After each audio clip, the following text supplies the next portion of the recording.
This is the Best of Mike and Mike podcast on ESPNRadio.com. The Best of Mike and Mike.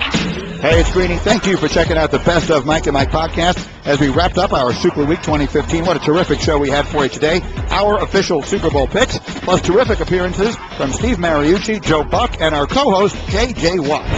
The Best of Mike and Mike.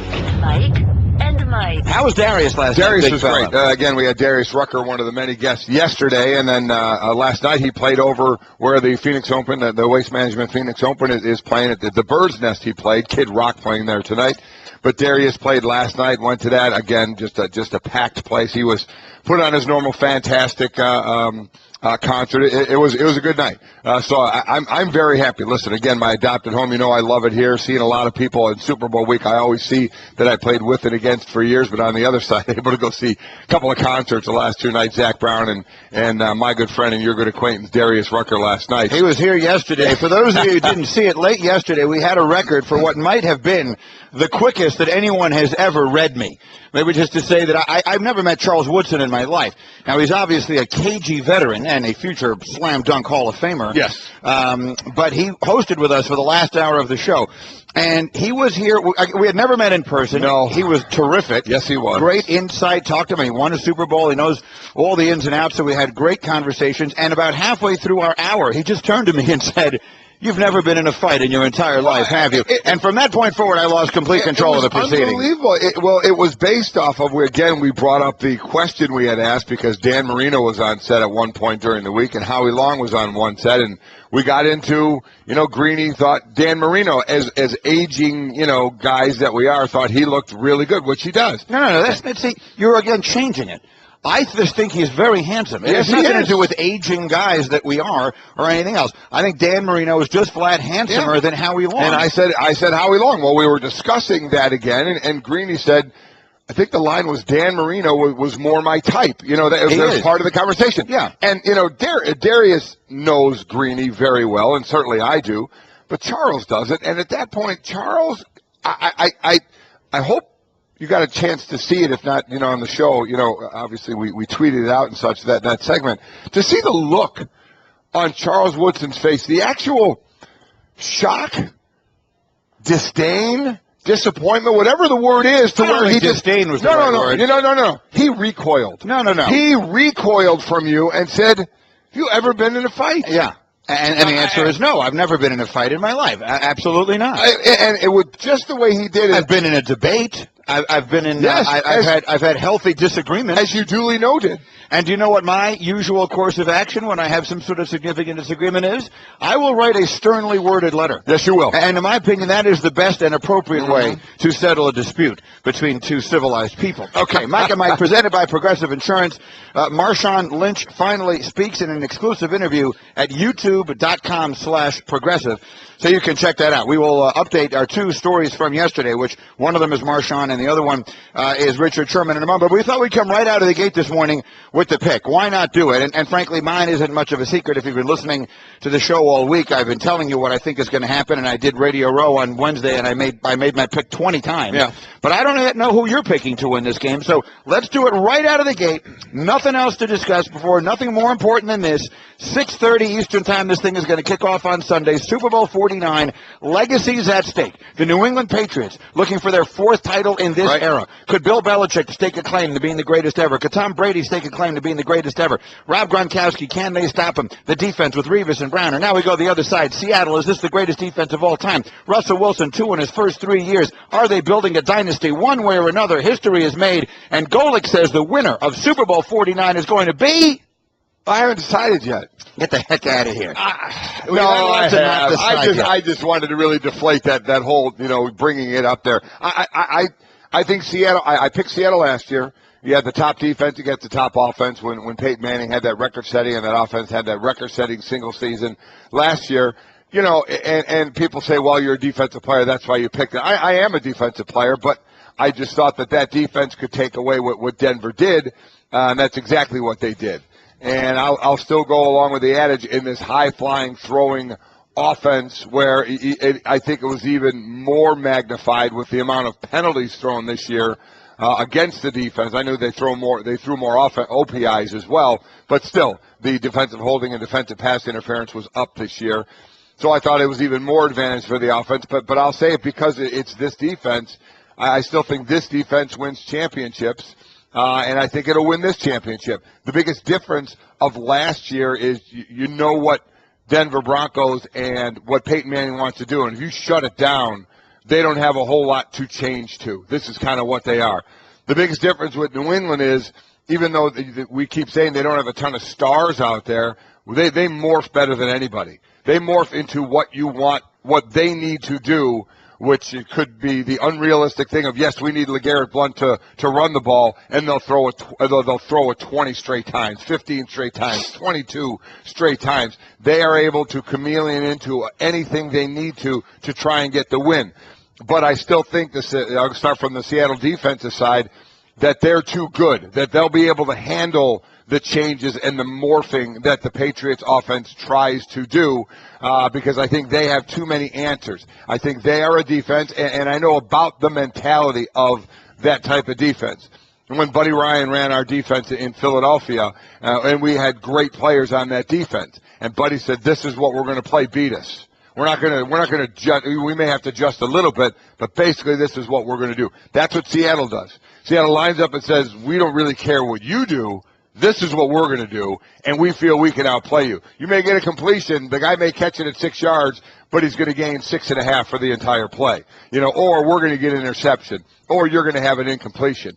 That's their mentality, and they have a ton of talent on that defense to back it up. Offensively, we keep talking about the wide receivers, not heavy hitter. They keep the pedestrian, and they get mad at that word. And I don't blame them. I don't blame them at all. Doug Baldwin led them this year in receptions. And I think he ranked in the 30s or 40s in the league. Because of they just don't have that big go-to guy. But between the Marshawn Lynch, Russell Wilson mesh point on what's going to happen there, either Lynch runs it or Russell keeps it or dumps it, passes it to a guy who nobody expected to be on the field, in tight end Luke Wilson, or to throw into one of the wide guys. They have a way of getting it done. And the thing about them is, as we saw, they can play poorly and you can outplay them for a while, but they just stay with it, stay with it, stay with it, stay with it. You saw the fourth quarter of the Green Bay game. They were able to execute on their side of the ball more than Green Bay was shooting themselves in the foot. So for those reasons, I think in the end, the capsule would be, I think Seattle will have the answers for New England, when New England will try some different things on what they want to do. I think New England or Seattle will have the answers for that. I think New England will score some, but they're used to averaging over 30 points. I think it'll be a win for Seattle, and I'm saying 27-21. 27-21 Seattle, says Golick. So that is not an extraordinarily low-scoring game. I mean, we've seen the Patriots put up big numbers in this postseason. They scored a lot of points against Baltimore. Coming from behind, they scored a lot of points last week against Indianapolis. That would be the over, right? What's the over? 46? 45, 46? We'll get that for you in a minute. I've seen the line move a lot in the last week and a half since this game was set. It opened up with Seattle as a favorite. It moved all the way to where I saw New England as a slim favorite. And to be completely honest with you, I haven't checked where it's been in the last day or two. If you have been listening to our show over the last day or two or more, you know I love Seattle in the game for almost exactly the same reasons you did. To me, there are two kinds of great teams in sports, and I think you did an excellent job of describing the kind that Seattle is. There is the kind that New England is, and by the way, the over-under is 47.5. Thank you. So yours would be just over. Wow, yeah. Okay. Well, so, I didn't know that. Yeah, well, and listen, that's probably been a very good pick, because you know they always get this thing within a point or two. Right. Yeah. But the championship team that I was around the most in my life, the only one that I ever covered regularly, were the Bulls of the 90s. And the Bulls of the 90s were more like New England, which is to say, the Bulls of the 90s would say, and basketball and football are a little different, but in this regard, they're not that different. The Bulls of the 90s would say, what style do you want to play? Whatever style you want to play, I'll beat you at it. You want to run up and down the floor? No problem. I got Michael Jordan, I got Scottie Pippen, I got shooters in the perimeter. We'll run up and down the floor with you. I got Dennis Rodman's going to grab every rebound. You want to pack it in and play half-court defense? We'll do that better than anybody. We'll run our triangle, and we're going to beat you. We're going to beat you at whatever it is you want to do. Mm-hmm. That's one kind of champion. The other kind of champion is the kind of champion that Seattle is. And the 85 Bears were sort of that way. Here's what we're going to do, come beat us. The Green Bay Packers of the 60s, right? Yes. I mean, I'm not old enough to have seen it, but anyone who's ever read a book about football knows they were going to run that power sweep and they were going to stop us. And no one ever could, right? For a decade, no one could stop that. So I think that's what Seattle is that's what Seattle is. Seattle is going to play their defense and they're going to say, come get us. And I got to be honest with you, I don't think that Brady and that company can do it. I think the way that you beat Seattle is by doing something that Brady doesn't do, which is by extending plays, by doing things that are not on, as John Gruden said, not on the card. I think Seattle's defense will have a good day. Maybe not as good as they had against Peyton last year, but a good day. I don't think that Brady has a big day with that offense. And on the other side, I think that Bill Belichick did exactly the right thing. He went out and he got Darrelle Revis and Brandon Browner. And he got them for every game except this one. He got them to beat Andrew Luck, and it worked. He got them to beat Peyton, and it worked. He got them to beat if they had faced Aaron Rodgers, and maybe it would have worked. It didn't in the regular season when they played in Green Bay. But I think if this game was New England-Green Bay, I would be leaning a little closer to the Patriots than I am now because they've got those corners. They're going to take away your receivers, which is most teams in the NFL today, that's their offense. Is they want to throw the ball down the field, outside the numbers, make big plays. That is not what Seattle wants to do. What New England's defense is good at doing is not really a problem for Seattle because it's taking away something that they're bad at in the first place, or below average at in the first place. Yeah, not their main thing. And while I certainly admire the heck out of Belichick and his ability to have his team ready, to be disciplined, and all of the things you have to do in order to start Marshawn Lynch and that read option, the day I see someone actually stop it is the day I'll believe that it's going to be stopped. I think that the only way Seattle gets themselves in real trouble here is if they start doing what they were doing in the first three quarters against Green Bay. You start throwing it around, and you start getting picked off, now you got problems. But I think in some ways, having had that experience may help them. Because I think the strategy for Seattle, you tell me if I'm wrong, has to be go into this game saying, we want to win a low-scoring game. We start throwing it around, take a chance on putting the ball in the air, take a chance on letting Revis and Browner and those guys make plays. Now all of a sudden New England gets a couple of short fields. Now all of a sudden we're in a shootout. Now we're completely taken out of what we want to do. So I think Seattle goes in with a very cautious offensive approach. Punting the ball is not the end of the world, and try and win the game by an even lower score than you're talking about. So I'm thinking something more along the lines of 23-16, something like that, Seattle, because I think that they will want to play, and in my view, should want to play a low-scoring, conservative, cautious game. I think that favors them hugely. Yeah, I do. A really good point there is if Seattle starts making mistakes. What was it, 5 turnovers? How many points did Green Bay score? 6. They wound up only scoring 6. 6. Yeah, that's a huge difference.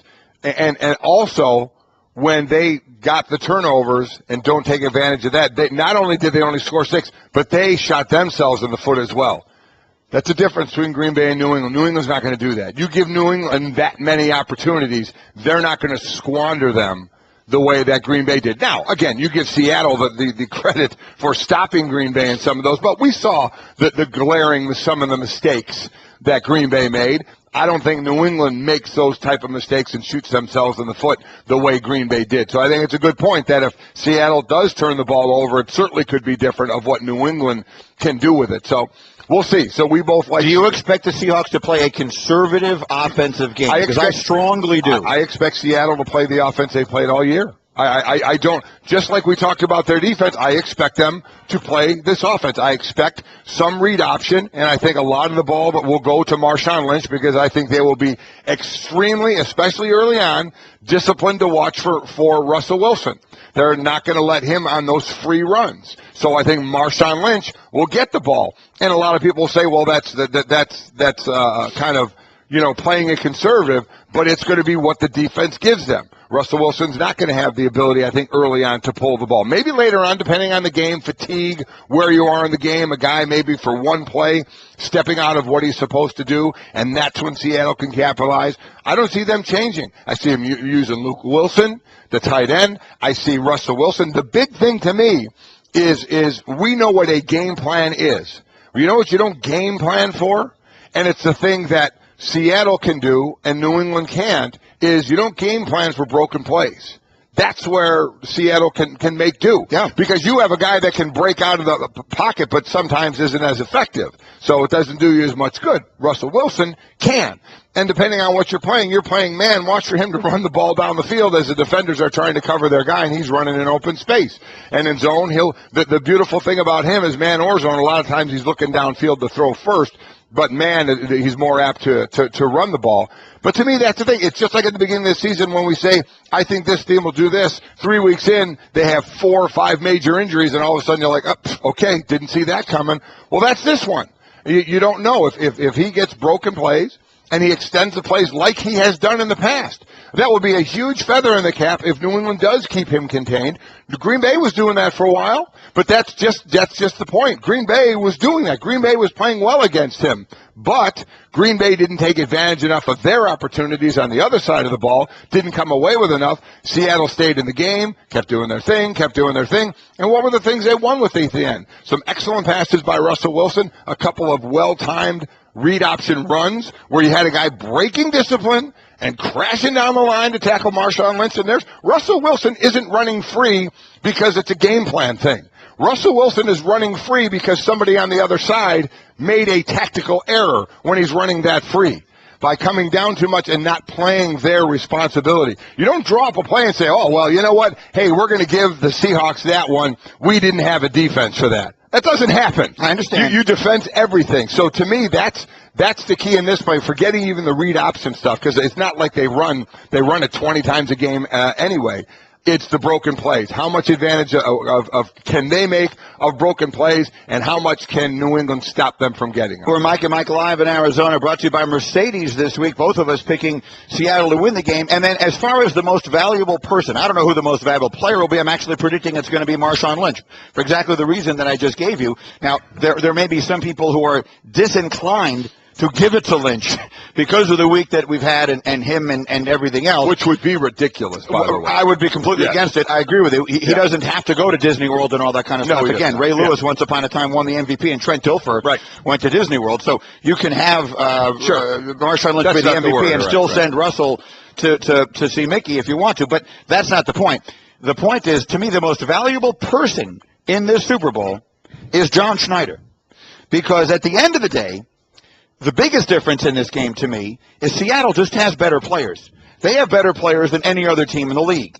Now, it's going to be a real interesting thing to see just how cap-friendly the quarterback is willing to be, or they're able to work out a deal to be going forward. Because this could be a dynasty. When you look at how good and how young and how deep this Seattle team is, they probably have more talent than any team we've seen in a while. You look at the recent champions in the NFL, one of the reasons that almost no one ever repeats is because no one team is really all that good. They're not that much better than everybody else, and so every year someone else has a really good 3-week stretch or someone else suffers a big injury and another team wins the championship.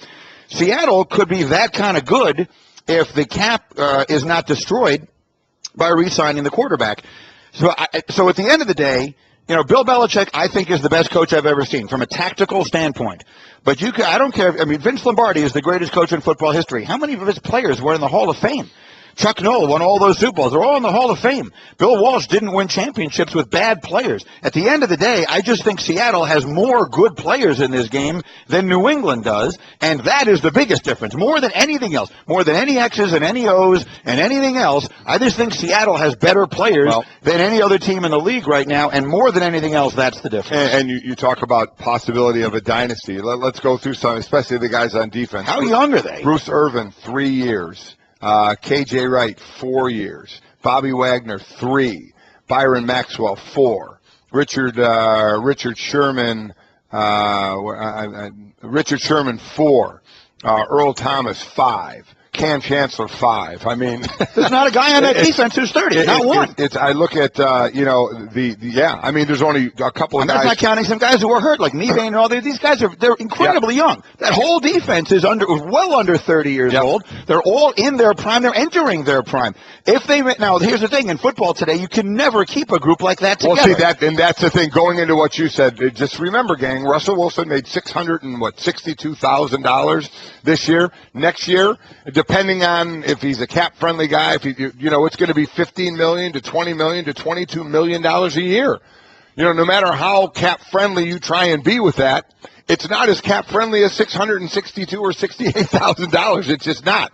So kudos again to Schneider. You're right, because they've already wrapped up a couple of guys like Thomas and Sherman and taken care of these guys, but they aren't going to be able to pay everybody. And when you start to get some success, I saw this with the Dallas Cowboys. You win a couple of Super Bowls, and guys now, there's the guys that are going to get money and the guys that are going to get the squeeze a little bit. The guys that are going to get the squeeze a little bit, they're going to go somewhere else where they're not, where they're going to be, come here, we're going to give you all that money. You're not going to get it in Seattle. They're going to say, okay, I was here, I got me one, maybe two Super Bowl rings, and now my chance to go get paid, I'm not going to get paid as much here because some of the other guys, I'm going to go get paid somewhere else. That's why there are no dynasties in football anymore, but this is a team that, if they are able to massage it correctly, has a chance. Hey, God bless you. Look at these people who came out to see us this morning. Rain. It's pouring rain here. It's going to rain all day today. And yet they're out here. They want to see it, particularly some of the folks who are going to come out here with us this morning. J.J. Watt is going to host an hour with us today. Going to be a terrific Football Friday leading you up to Super Bowl 49. The best of Mike and Mike.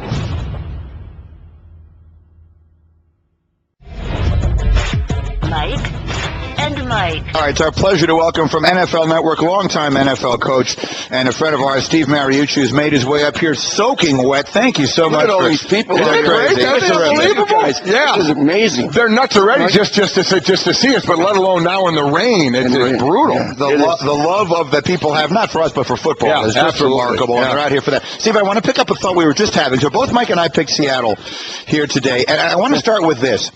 When you're game planning, there is doing what you do well, and then there's kind of trying to fool the opposition. So the conventional wisdom is Patriots need to run it to win. The 4 games Seattle lost this year, it has been when the teams have run on them successfully up the middle. So the Patriots need to give it to Blunt and bludgeon it up the middle. And just when you think that, Belichick throws 19 passes in a row. Where do you make your decision between let's do what makes sense versus let's try and fool them and not do what they're expecting us to do? That's a balancing act, because you do what you do, right? Both sides of the ball.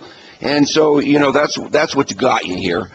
But you also try to, find out what the weaknesses might be. How do you exploit those weaknesses? What are the matchups? There's some pretty cool matchups in this game. And so I think you start with that. The thing about the Patriots offense, when you break them down, and it's probably the most multiple and versatile offense in the league, because they can do it all. They have multiple formations. They can go no-huddle, fast tempo on anybody at any time because of the veteran quarterback. They can play smash mouth. They can run the ball for 200 yards if need be. They've done that before. They can throw it for 400. They've done that before. And like you said, they could sling it 20 times in a row and not even think twice about it. So you better be prepared in terms of Seattle's simple defense. You better be prepared for all of this. And then you throw in all this unbalanced stuff with tackle eligibles and Cameron Fleming coming in and reporting I'm eligible and then I'm not. And it makes it pretty complicated. And more complicated, Shane Vereen coming in saying I'm ineligible. Yeah. Normally guys are defenses are. You said the word prepared. And I know the word over-prepared is a normal word in a coach's dictionary. But does New England, because they're so multifaceted, do they make you over-prepare at times? Well, I suppose, but, and then we've got 2 weeks to do this. Remember some of the Super Bowls? Just the 1 week of preparation. I don't know how they ever did that. Seattle's defense, Dan Quinn does such a great job. And I hired Dan Quinn when I was the coach at San Francisco. Hired him out of Hofstra. And I know he didn't go to Northwestern, but he went to Hofstra, right? He's coaching over there. Yeah. And quite a guy, and he's going to be a good head coach in this league. But they're very simple. They were simple with Gus Bradley. They're simple with Dan. They've got some athletes. We all know that. Cover 3, cover 1, free safety in the middle most of the time, and they can put pressure on the quarterback. They're not as complex as a defense as other teams can be. So I don't know if they over-prepare because they're not as multiple with their defenses to match up with all the multiplicity of the New England Patriots. So they keep it simple. Mike and Mike, we're live in Arizona. Steve Mariucci is here. We're brought to you in part this week by Tabasco. We'll have a little time with Steve. We can look at the other side of the ball in a moment. We'll look at the Seattle offense against the New England defense. But to finish with this here, if there's one area where Seattle has struggled, it's in the middle of the field. We talked about the running game, and they also gave up a lot of touchdowns, particularly in the red zone, to tight ends this year. 11. So do you see Gronkowski having a big day here, and what is the key for Seattle to limit that? You look for a weakness, and there are not a lot of weaknesses, like you said, and I anticipate a lot of runs at them, not sideline to sideline because of their team speed. And yes, 11 touchdowns to tight ends. So what is that? When you look at it, there's a variety of reasons. It's not just coverage with a safety or a linebacker or against zone, whatever that is. They haven't given up a lot of yards to tight ends consistently. There's no 100-yard tight end guys. But in the red zone, they'll give up some touchdowns. So maybe Gronk is licking his chops. Maybe Tim Wright. And so, I'm sure that the Patriots will say, hey, and Tom Brady's not one of those guys with the big, strong arm that's going to throw the ball outside the numbers a lot in a game like some other quarterbacks. So he likes to play the game in here with tight ends and Edelman and all those kinds of inside routes. So I got a feeling that they're going to be very busy. You mentioned Wright. This is a team in the Patriots who use the 2 tight end set the most of any team in the league. So it wouldn't be shocking to see at all. From the other side of it, so when you're getting ready to play a Seattle offense and you have that first meeting of the week with your team, what's the emphasis on to say, okay, well, we need to emphasize? I think I know where you're going. We're going to try to stop the run? Right, yeah. You think so, huh? Yeah. I think so. And what happens is, talk about you do what you do. And the Seattle offense is relatively simple, a little bit like their defense. But that's what makes them dangerous because they're good at it. And you got to stop us. And it's not just beast mode. I'm really anxious to see how he plays because he's been angry all week. Yeah, he has, hasn't he? Yeah, with his media stuff. Yeah. But then you add in, with Russell Wilson's ability to pull it out and do damage. He runs like a tailback, and so you have an eight-man box quite a bit of the time. But the option is something that can take care of that 8-man box, and they're going to do that with the play action. And as long as they stay in the game, they don't get behind. I think they can control the game, but I don't know about Russell winning this game from the pocket if they're down by a couple scores. That's not their cup of tea, right? But when I start thinking about this game, I go back and forth. You said you picked Seattle, right? Yeah. I picked Seattle a couple days ago. Yeah. Then I change my mind frequently because I think of last year's Super Bowl, and you go the number 1 defense just smashed the best offense ever, right? But then I go back to the Packer game, their last game that they played, and really the Packers should have won that game. Yeah, what have you done for me lately? Steve Mariucci is here. We'll take a quick break. We'll come back. Steve Mariucci, of course, now on NFL Network. We are Mike and Mike. Steve Mariucci from NFL Network is here with us this morning. J.J. Watt is on the way.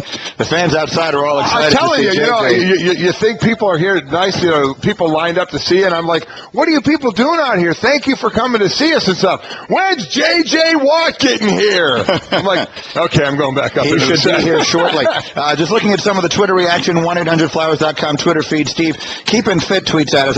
The point I made on the air earlier when I picked Seattle was at the end of the day, when in doubt, pick the team with the better players. I just think Seattle has more good players than any team in the league.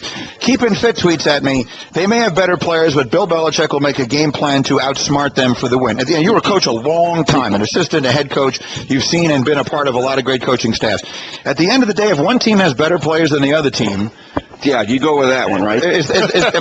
Even in football. In basketball, that's easier to say, but even in football, right? You can only scheme so much, or can you out-scheme somebody so badly that you can overcome a significant difference? At times, for periods of times, for individual plays, you can fool somebody. And the Patriots have been fooling people. Not only are they out-executing people, but they've been fooling them with all these substitutions. Right. It's been an issue. We've been talking about it quite a bit. But Bill Belichick, he's been so good on both sides of the ball with his versatility. He's a hard team to play against. It's not like the Tampa 2 defense when sapping those guys. You kind of knew where they're going to line up most of the time and they say beat us. And that's a tough deal, too, when they have the horses to play. There's a beauty to that. There sure is. That's Seattle. Listen, this is what we play. You're only going to see a few things out of us. You're going to beat us, because we're not going to get all crazy on you out here. Yeah. This is kind of how we do our thing. On Sunday, NFL Network, 10.5 hours of pregame beginning at 7 a.m. Eastern. They have an 8.5-hour edition of NFL Game Day Morning starting at 9 o'clock Eastern. So Melissa Stark is going to be exhausted by the time this game kicks off. And Steve Mariucci, of course, will be a big part of that. I want to ask you about a couple other things, Steve, that we were just getting into here as far as having more talent and everything else. But so if you look at a team like New England, when they're trying to fool you, they're trying to do different things. You're old enough. You and Tom Izzo were growing up together in Michigan, I'm sure once upon a time, watching the Green Bay Packers in the 60s, right? And he's watching this right now. He woke me up. He goes, I heard you're on Mike and Mike this morning. I'm watching with my son, Steven. Yeah. Izzo, go back to bed, man. It's not as early there. Yeah, they just beat Rutgers last night in that makeup game. So we like that. Again, for those who don't know, the two of them growing up best friends forever. But so you guys grew up watching the Green Bay Packers. The Green Bay Packers never fooled anybody, right? The Green Bay Packers would run that toss sweep counter, run the ball off tackle, and no one could stop it. And no one could stop it, right? Yeah. So I mean, well, they had 12 Hall of Famers too. That's my point. That's what I'm saying. So Seattle has all these guys on defense that are so good, they're not fooling anybody. Here we are. Come beat us. And I haven't seen anybody do it. Yeah, well, Aaron Rodgers should have last week. Yeah. But yeah, they are that good. They're well coached. They're very disciplined. And they lost some guys. They lost defensive linemen and defensive backs from that Super Bowl team. And I thought they were going to fall off the map, especially early. They did. They were 3-3. And somehow, some way, they've really put it together.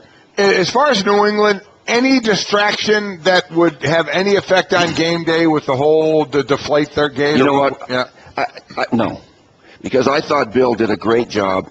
He really took it upon himself to start asking everybody in the building, anything about these deflated balls. And then he had that press conference, remember, on Saturday? Mm-hmm. I've never seen him so passionate and emotional and animated. And scientific. Oh, yeah, he's scientific. But, and he really did his research. But I think he said, listen, I'm going to deal with this. You guys, business as usual, right? Don't let this distract you. Tom Brady had his press conference, too, and Saturday Night Live made fun of him, and all that sort of thing. But they put it behind them as a team quickly, and I don't think they're giving it another thought. All right, so let's then get into some of the bigger picture stuff. Pete Carroll. Pete Carroll was a guy who was a head coach with the Jets. He was a head coach with the Patriots. He went to college, had great success there, and he comes back now.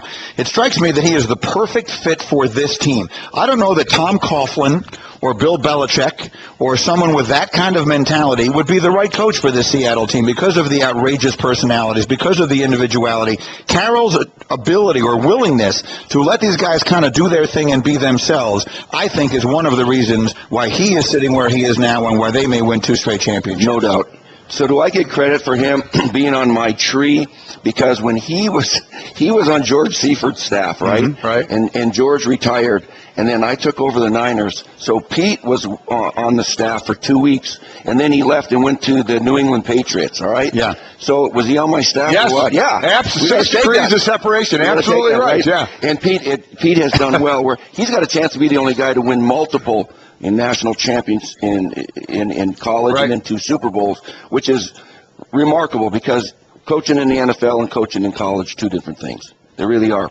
But his style seems to be the same. If you guys ever watch their practices, hey, they got the music playing, and it's high energy, just like he did at USC. And so Pete's done a great job. You don't think he's 63 years old. He's chewing that gum, and he's running around like a kid.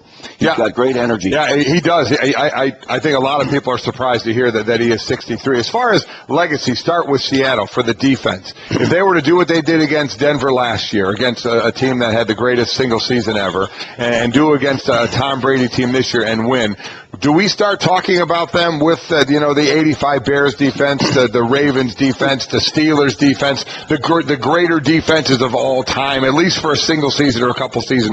We should. When in '85 I was a quality control coach for the Rams. Okay, the Rams played the Bears in the NFC Championship game. Remember. You remember it started snowing and all that? Okay. I remember how many points you scored. Yeah. Big goose egg. And so, but I was breaking the film down as a quality control coach, and believe me, all week I had flu-like symptoms because there was nowhere to go. I mean, they were so good. Not only did they have the personnel you guys are talking about, that 46 scheme, right, with Buddy Ryan defense, it was like, I don't know how we're going to move the ball here at all. And so, but you know what? They won 1 Super Bowl. right? Right. And then they were good the next year and all of that. Seattle now, 3 years in a row, is the top defense. And I don't think it's going to change for a while. So you got to include them in great defenses and dynasty-type defenses of all time because, they're doing it year after year, and heck, they might have another Super Bowl to show. And then on the other side, and your greater area of expertise has always been with quarterbacks. If Brady wins this, he wins 4 Super Bowls, leads teams to 6, beats this, legendary defense in a championship game. Would you be willing to say he's the greatest quarterback ever? Yeah, let's do it. It's hard to compare other generations of quarterbacks from Joe Montana to Johnny Unitas and, all of the guys that you would mention. But we had Joe Montana on our set a couple years ago. And we asked him, hey, Joe, because he's got 4, right? Mm-hmm. This was their last Super Bowl against the Giants. If they win, if Brady wins, would he be considered the best ever? Joe said, he's the best ever already. Joe Montana said that to us on the air, and he only had 3 at the time. You think about 4 Super Bowls, and then he's got some others that he didn't win. I mean, this guy 6 times in the Super Bowl in 13 years of playing. Are you kidding me? And also, you look at some of the talent. Randy Moss is the one Hall of Fame name that rings that he's throwing to. So he's got a lot of guys who are good players, but none that are going to be the Hall of Fame players. All right, so Steve Mariucci, we're going to run out of time. You can follow him on Twitter at Steve Mariucci. And again, Super Bowl Sunday, NFL Network, 10.5 hours of pregame coverage. And Steve will be a huge part of that. It's such a pleasure to see you again. Thank you for coming. Thanks for getting me up in the morning. Yeah. Thank you for we're just preparing this. you for your 10.5 hours. I got to start hydrating for that one. The best of Mike and Mike. Mike and Mike. Joining us in studio to co-host with us for an hour on behalf of Gatorade. He may be the best player in the National Football League. The great J.J. Watt is with us. J.J., it is a pleasure to have you here. Thank you for coming. Thank you very much for having me. I figured I'd start off our hour with a gift. Yes, thank you very much. Well, thank you. Gatorade celebrating the 50th year. I was at I was at PepsiCo's headquarters, and I saw. So I've seen America hasn't seen it yet, but the commercial for the 50-year anniversary of Gatorade, and it's unbelievable. Wait until people see the commercial celebrating the 50 years of Gatorade. They've had a moment or two, haven't they? They've had a pretty good moment. I would say so. We all have had our share of it. That's for sure. There's no doubt. I had some over cereal the other day. Go look at that Harbaugh challenge. Did you see what that? Is it? Harbaugh, instead of milk, he didn't have milk one morning, so he poured Gatorade over his cereal. So Golic got a bowl of Fruit Loops and a bottle of grape Gatorade, poured it on there, ate the entire thing, then drank the rest of the Gatorade like it was milk. It was good. You're powered up. And I see that. Fruit Loops and powered up with the Gatorade. It's a beautiful thing. To go. One of the 5 most disgusting moments in the history of American broadcasting. All right, so let's just, I'm looking at the monitor and at me sitting next to you. I'm just looking at you with me sitting next to you. You are a mountain of a man. My chair is just really high. You are so big. And that's why my favorite picture, and I've tweeted it a million times, is the picture of you standing next to Yao Ming, because Yao Ming makes you look like a small child. He does, and not only makes me look like a small child, makes me feel like one. Because when he's sitting, we went to lunch, and when he's sitting at the table at lunch, he is still almost taller than I am when I'm standing up tall. It's crazy, isn't it? I had a moment like that. It was years ago when I still was a little bigger because I was closer to being out of football at that point. Remember when I walked by Shaq? Yeah. And it's just, they just dwarf you, and you're like, you've always been big all your life, but it's all relative until you walk by someone like that. Yep. But anyway, so let's put you to work. You're going to host with us for an hour, so let's start talking about some football, and let's start talking about the difference in styles between these two teams and the challenges of defending them. We've talked a lot this morning with Bill Parcells, and then Steve Mariucci was just here talking about how multiple New England is. And you didn't play them this year, but you played them multiple times, including in the playoffs a couple of years ago. So you know that offense well. Give us an idea of the specific challenges of going up against New England. They have the multiple formations. They can run it or throw it, Gronkowski, etc. What is the mindset going into a game against New England as far as what you need to key on taking away? Playing against them, one of the things they're going to see is something you haven't seen before, because they do a great job of game playing. They do a great job of scouting their opponent, knowing what they're going to see, and then playing against it. So they can do one thing one week, and you can try and plan for that, and then all of a sudden they come out the next week with something completely new. So you need to go out there and you need to be ready to know what they're going to do. The thing that's a little bit different than Seattle is Tom's going to drop drop back pretty much and stay in the pocket as opposed to Russell, who can obviously go all over the place. But as I've seen in the past, and as a lot of teams have, Tom can still move around a little bit, and he can get around too. So you have to make sure that you do a good job of containing him as well. We'll get into these games one at a time. When you played them, not this regular season, but last, and you lost to both of these teams by 3 points. Mm-hmm. And Tom, you sacked once, the pocket passer, and Russell Wilson, you sacked 5 times, the guy that's more elusive. So we'll get to the Seattle one, but I noticed when you played them, like Seattle, you were beating them at halftime, 17-7, you were beating New England. So we talk about the multiple facets of New England, but part of that as well is how they adjust. And in the second half, they put up 27 points. So the adjustment, is that, talk about that and their ability to do it, even if you're up on them, their ability to adjust. Right. When they go in there at halftime, they have a full plan ready to come out for the second half. It's almost like they go in there, have a full coaches meeting and everything, like every team does, but they come out with almost a brand new plan for the whole second half. And the thing about that as well is, it's a winner's belief. You go in there at halftime, you make your adjustments and everything, but it doesn't matter if you're down or up. They believe that they're going to come out there and win. I mean, they're teams that have had success, obviously, and you can see why. Yeah, they were down 14 in the first half, and then again in the second half against Baltimore in the playoffs this year, and still managed to win. Now, here's what I then find fascinating, because to me, the thing about Seattle is, unlike a lot of other teams who will make their adjustments based upon what the opposition is doing, Seattle, it feels like to me, just says, here's what we're doing. This is what we do. No one's been able to beat us before, and we believe that you can't do it. Do you expect them to just go out and play their Seattle defense this week?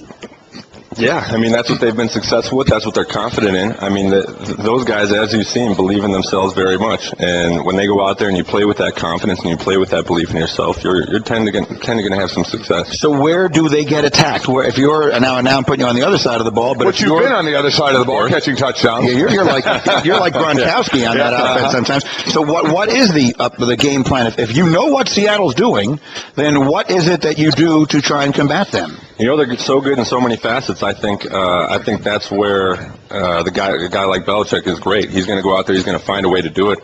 That's why I play the game and I don't coach it, because I don't know exactly what I would do. And so it's going to be interesting to see. And I think that's, as a player, as a guy who likes football, obviously, that's what you like about the game, is you really don't know what's going to happen. And when you don't know how the game's going to go or who is really the favorite, that's what makes it so much fun to watch. Such a great chess match for a team that adjusts a lot and a team that basically says, here, this is how we play. Again, I go back to my Philadelphia Eagle days when we had, the Reggie Whites and Jerome Browns and, Byron Evans and Seth Joyners and Eric Allen's of the world and Buddy Ryan defense. It was like, you just go play that. Mm-hmm. Let them beat you. And then that's what Seattle does. Offensively, there's a lot of talk, obviously, about Russell Wilson and certainly about Marshawn Lynch. And Greeny said Marshawn Lynch could be your talk of you being the MVP, that Marshawn Lynch, if nothing else, is the MVP of this team. When you guys played them the same season you played New England, you lost in overtime. Another game you were beating them significantly at halftime. They came back, but you held Russell Wilson in check. He had barely over 50% completion, no touchdowns. Marshawn Lynch averaged about 6 yards a carry on you guys. So how is it stopping him and trying to stop him and keys to stopping him? He's a heck of a player, and the thing about that is if you let a running game get going early, you're going to have a tough day all day. If you can kind of find a way to bottle it up and keep it shut down a little bit, and then they have to switch over to the passing game, that's when you really kind of try and give yourself a chance. But if they give him the ball early and he gets rolling, you're really kind of fighting an uphill battle there. Marshawn Lynch is with us. We pick a player to be the player spotlight every week. It's brought to you by the full juicy flavor of Johnsonville sausage. Visit johnsonville.com for recipes that are perfect for game time or any time. I'm putting the spotlight on Marshawn Lynch, not just because the spotlight has been on him off the field all week long, but more to the point on the field. Let's talk about stopping that read option, because it is obviously a challenge. Mike has talked a lot this week, JJ, about the discipline that is required. So now you're going up against a team that's running that pistol. They're running that read option. You're right there on that defensive line. Mm-hmm. Take me through your responsibility. Take me through what everyone on defense is supposed to do, and then why is it that so frequently it seems not to work? I'll start with why it so frequently seems to work, not to work. It's because we're defensive guys and we like to make plays, and everybody wants to be the guy that says, we're going to stop this real quick. I'm going to make the tackle and we'll be good. But that's exactly where you get hurt. That's exactly what they want you to do. So as a defensive lineman, somebody always has the quarterback, somebody always has the running back. That's just the way it goes. And whether my job is the quarterback or the running back, somebody else is going to come behind me and take the other one. So let's say I have the quarterback. As soon as I come off the line, they're going to leave me free to read me. So I'm going directly down the line at the quarterback. So if he hands the ball off, it doesn't matter to me because somebody else is going to take him. And if I have the running back, I'm basically going to shuffle, stay in my spot, just watch the running back, and if the quarterback takes it, then that's not my responsibility. I'm kind of like a help man, like a half man. But what makes it so tough is you think you see something, you think you see the flicker of the ball in the gut of the running back, or you think you see the quarterback pull it, you make that jab, and if you make the wrong one, there's nobody to help you because that's your sole job. And so it can get you in trouble sometimes. Every now and then you'll make a big play, but more often than not, the teams who are disciplined and stay in their roles are the best ones. So help me with this, okay? Obviously, you guys have lived this, and I never have. Let's say on a play where your responsibility is the quarterback. Mm-hmm. Now he hands the ball to Marshawn Lynch. Mm-hmm. You're as sure as you can be. Marshawn Lynch has the ball. Right. What is your job the rest of the play? Then you go try and chase him down from the backside. So you still do go chase him down? Yeah. And most likely in that situation, you're going to try and strip the ball out, rip it out, because you're coming from the backside. So that maybe is where the problem comes in, is that every once in a while you make that determination and you're wrong. Right? Just too early. Yeah, you see it. You see that he I forget who it was the other day was saying that he will put that ball so deep into the belly for a long time, that he leaves it there, that you make this that one step too early, and so that's the discipline we're talking about. It's just stay with the court. Worst comes to worst, other people are responsible for Marshawn Lynch. You just got to stay with Russell Wilson no matter what else happens. Yeah, and the longer that he holds it in that belly, the harder and harder it is, because you want to make a play. You're a defensive guy. You're trained to go fast. You're trained to get in there. And the longer that he kind of is indecisive, that really I understand, Green, and the reason for it is not many plays are you unblocked. This is so on that play, JJ would be unblocked because he's the one they're reading. And so you're like, I'm unblocked, I'm going to go make a play. Right. Well, most of the time you have to play off an O lineman or a tight end or whoever to try and make a play. And then what's happening on the back end? At that same time that's happening, what is happening on the back end? Because they're going to send guys, they're going to run a little bubble screen out of that. Mm-hmm. They're going to send guys down the field. What are the responsibilities on the back end also? Because they can't come up and play Marshawn or whatever the case may be, because they still have to deal with the possibility that Wilson pulls the ball out, and now he can scramble around and throw it. Right. That's where you can really get hurt from maybe a 4 or 5 yard gain to maybe a 20 or 30 yard gain, is when he goes to put the fake in there, then he has the bubble screen on the outside. If your guys bite up on the bubble screen and Russell pulls it and I was not doing my job, all of a sudden there's no help on the outside. There's no help from me. He's just running free for quite a while until somebody catches him. So I think they have not just the run option, they have the run pass option. And it's so difficult to stop, and I think that you have to have the right type of guy and the right type of offense to do it, but obviously they've been very successful. Well, and as I said, if he doesn't do his responsibility and Russell runs free and the cornerback comes up to fill where JJ was supposed to be, and then he runs at the cornerback and then dumps it to the receiver the cornerback was supposed to be covering. And I know that in the new era of the National Football League with player safety and everything else, that I'm not in any way condoning doing this. Hit him. But that was going to be my question. Is after he has, let's say he hands the ball off, if you get there fast enough, can you still hit the quarterback even if he doesn't have the ball anymore? Yeah, if your responsibility is solely the quarterback and you're flying in there, and like I said, he holds that ball in that mesh punt long enough, you can hit him because you think he has the ball, and so that's the way it is. So now let me just spin this forward. Now you tackle Russell Wilson real hard, like 5 or 6 times, even if he doesn't have the ball.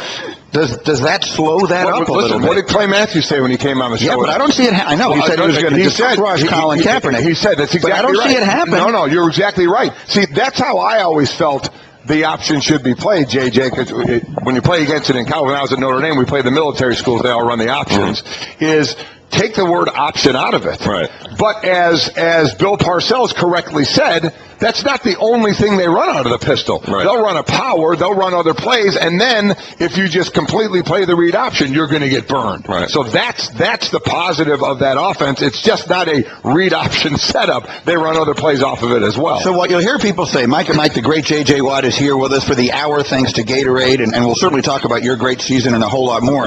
But when people talk about forcing Russell Wilson to throw from the pocket, now the key to them is, whereas he still does that well, but that may not be the biggest strength of his game.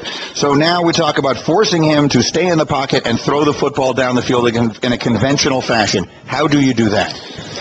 Well, first, you have to stop Marshawn Lynch, because if they can just keep handing it to Marshawn Lynch, that's what they're going to do. Then after you stop him, you have to try and stop the read option in case Russell runs. So you have to stop that. Then if they do go to passing situations and he does start to drop back, it's all on your defensive line. It's those guys keeping their pass rush lanes disciplined. It's them making sure that they don't get too far behind him, they don't stay too far in front of him. And one thing Russ is really good at is he can spin out, and he can run 20 yards back behind the line of scrimmage and still run around and find a way to make a play, find a guy downfield, and that's very tough. I mean, we're pretty quick, but we're big guys. We still can't really catch up to that guy. Here's my the thought on that is when you hear all week discipline, you just said it, and as a D lineman, if you play, you're going to hear that all the time. Discipline in your rush lanes, discipline in your rush lanes. But listen, the player you are, you line up everywhere. You know you take chances. If you're supposed to be outside, you'll go inside, and the thought is, if you go inside, just make sure you can get back outside if you have to. Take care of your responsibility, but you take chances. Does the talk over and over of discipline, pass rush lanes, does it at all take away then from the aggressiveness that you could normally have in a pass rush because you're worried about letting them pop out? Absolutely. Definitely playing against a guy like Russell as opposed to a guy like, let's say, Peyton or Tom. You definitely have to be more cautious, and you're not going to have it's going to take away from your success a little bit because you can't do everything that you want to. But the biggest thing about it is it's called calculated risk. You have to calculate the risk and the reward involved in every single play you have. So, as you said, I like to take some risks every now and then, but every single risk that I take is calculated. I know what my percentage chance of a miss is, and I know what my percentage chance of a hit is. So I'm obviously taking the high percentage shots 90% of the time. J.J. Watt is here with us for the hour. For those of you who haven't seen it yet, he's featured in the latest ESPN The Magazine, The Music Issue. There are a variety of different covers, but yours is with Katy Perry, who, of course, is going to be playing halftime at the Super Bowl. I've never met Katy Perry. I like her. I have young kids who are huge fans of hers, so I know the music extremely well. She's obviously such an offbeat personality. What is she like to deal with? She has this extraordinarily sort of quirky image. What was she like to meet and hang around with? You know, it was fun to get to kind of mix cultures a little bit. You know, I mean, we have the sports culture, the entertainment culture, two different industries, but it was fun to to be in that world. I mean, I'm wearing a football uniform almost every single day, so to go and have them put me in some nice clothes and to have us work together, it was fun, and I think the pictures turned out great, and she should have a great show, I'm sure, on Sunday. Easy on the eyes, too. She's very pretty. That works out okay. It's not as it's not as nice as a photo shoot with one of my teammates or anything. But I mean, no, it's not bad work if you can find it. That's exactly right. I remember we were talking about a year ago when you had made those comments that your life is so consumed with being the best football player you can be that you don't have time in your life for a girlfriend. You said that. Now, I have to believe that in the case of Katy Perry, if need be, we could make an exception. If we could make that happen, could we make an exception? You know, one of the things that I've really been working on over the last year, especially, I mean, even since that conversation, is trying to take some time and make sure that I do appreciate and enjoy everything that's been going on in my life. I think that's one thing that in my life I really need to try and take a second, look around, and be thankful for everything that I've got, because someday it's all going to be over, and so I need to learn to enjoy it. I think that, you know what, I think it's a great philosophy, because hearing the way you've gone about it, listen, the proof is in the pudding. You're the best defensive player, maybe player in the game, but it is good, too. There is that balance, and I think it sounds like you're finding that out of, you know what, this isn't going to go on forever, and you'd hate to finish and go, well, I could have, maybe done things a little differently from taking the whole game experience in instead of just on the field. Exactly. Yeah. I've done so many cool things that, I mean, it's just a blast, really, and so I just need to make sure that I look around and enjoy it. This is what I want to see now. Golic, everywhere we travel, when we stop in the airport, he always buys like the National Enquirer and all of these. I want to see J.J. Watt and Katy Perry on the cover. You may. That's the one. Golic knows. There's always like one story I say, wait, I need to see that. I make fun of him for buying it. And then he reads it. I got to read like one. So if I see J.J. Watt and Katy Perry on the cover of the Enquirer, I'm buying it. All right, J.J. Watt is here. His Subway Fresh Take all morning long is going to be with us for the hour. We'll get in all around the National Football League and a whole lot more with him. Right now, 60 seconds for Citrix Go-To Meeting. Mike, with bad weather, roads are closing, people are homesick, holding a meeting can be a logistical nightmare, but you still need to get your work done with your team because deadlines aren't going to wait, and so we have the solution for you, and that is Citrix Go-To Meeting. Yep, use that to meet with clients and coworkers online from anywhere. Those days of getting everybody in one room are past, way too expensive and hard to do, because you need to meet, collaborate, and get your work done. Even your team is, when your team is stuck at home or snowed in. Go-To Meeting helps you work smarter because anyone can join from a computer, a tablet, or a smartphone. You could turn on your webcam, read the room with HD video conferencing, share screens to demo new products, explain features, review documents, and get feedback in real time, because using GoToMeeting is extremely simple. Just click a link. It's that easy. We want to sign you up to GoToMeeting today and try it free for 30 days so you have absolutely nothing to lose. Visit GoToMeeting.com, click the Try It Free button, do it now, and you can have your first meeting up and running in just minutes. That's GoToMeeting.com for your free 30-day trial.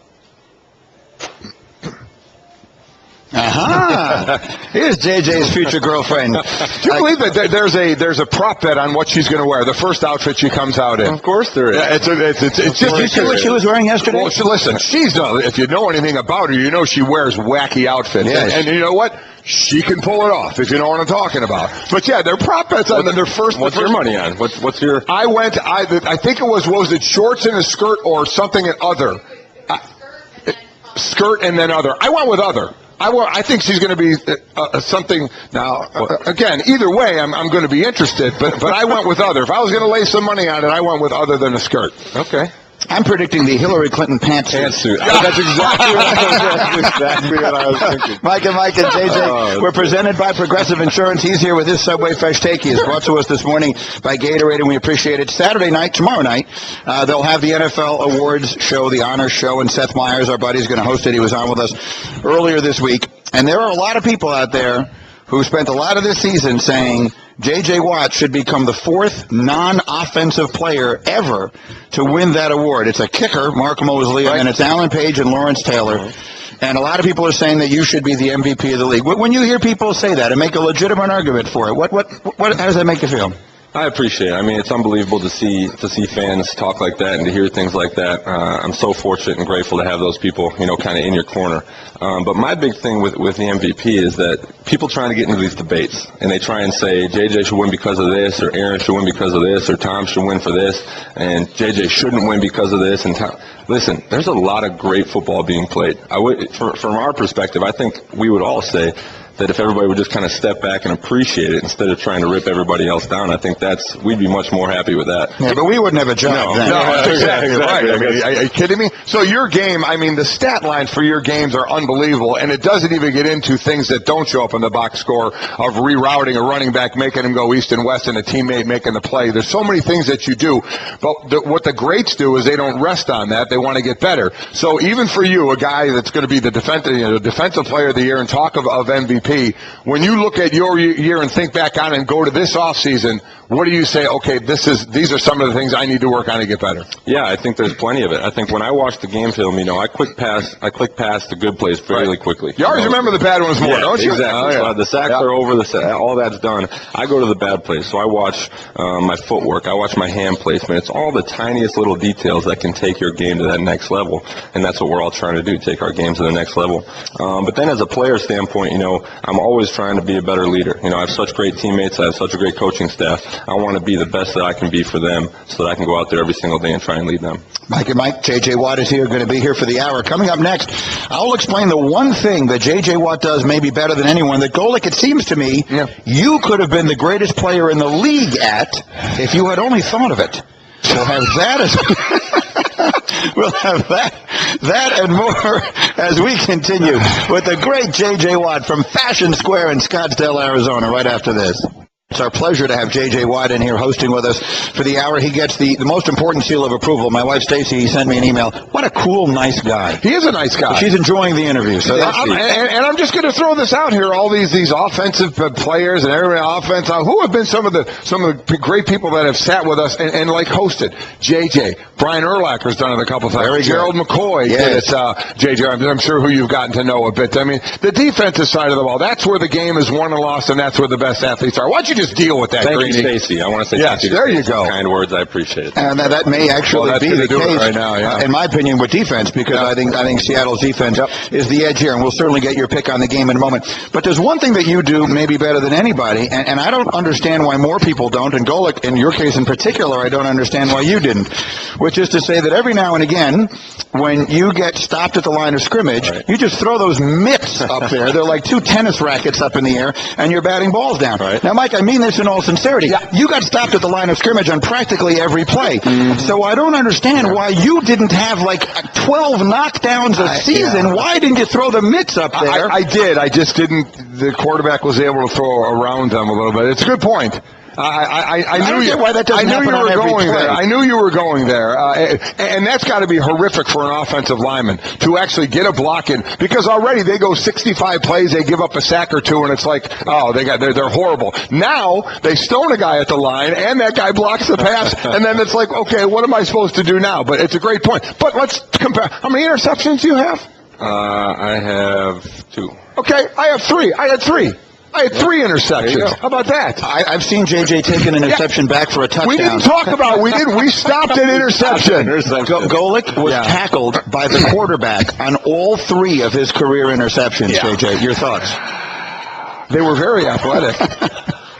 Were you really? All 3? All 3. Yeah. All 3. Don Majkowski, Magic Man. That's because the late, great Reggie White didn't block for me. I didn't think he wanted me to score. Troy Aikman was embarrassing. His dive tackle for me, he skidded on the ground. I could have stepped over him. I tripped over him. And then Jim Everett tackled me as well. How far did you get? What was the farthest? The farthest was the Dallas game. I probably got a good 15 yards. Didn't need the oxygen after that. Absolutely. Yeah.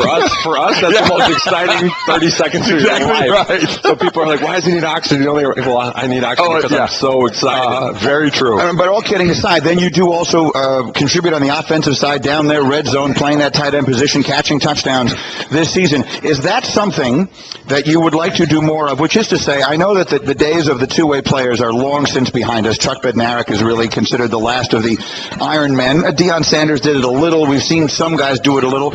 Could you ever foresee a circumstance where you played, not all the time, but a more significant role on the offense as well?